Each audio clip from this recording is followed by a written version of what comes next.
Buenos días, ¿cómo estás? Estoy bien, pero tengo frío porque hay mucha nieve.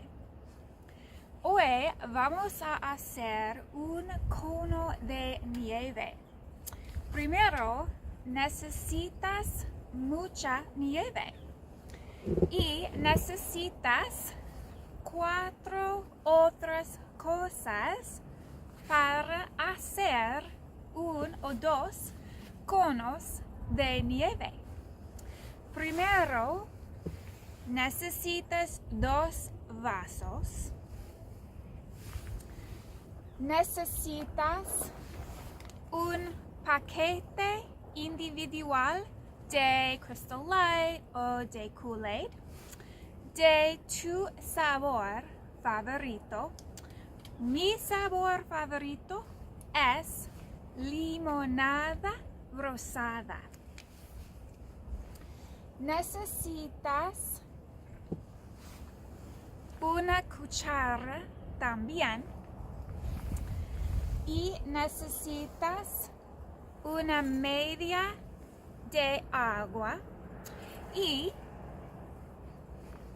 un batidor o un tenedor para mezclar el agua y el Crystal Light o el Kool-Aid. ¿Quieres nieve blanca? No quieres nieve amarilla. Con la nieve, primero, necesitas poner el Kool-Aid o Crystal Light en el agua, como esto.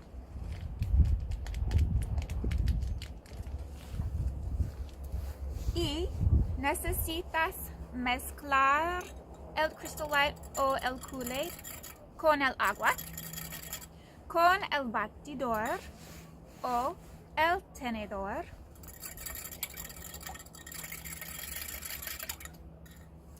Entonces, necesitas poner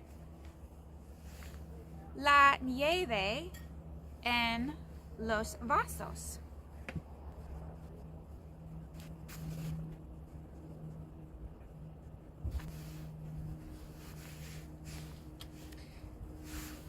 Después de poner la nieve en los vasos, necesitas mezclar el agua y el Kool-Aid o Crystal Light o Hawaiian Punch una vez más.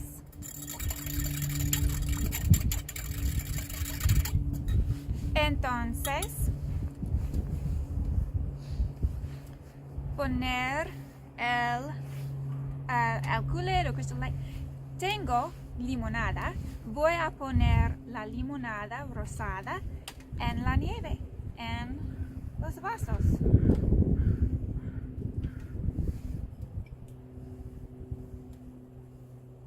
Necesitas poner toda la limonada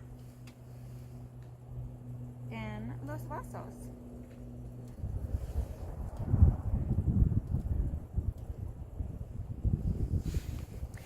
Y tienes 2 conos de nieve. Es delicioso.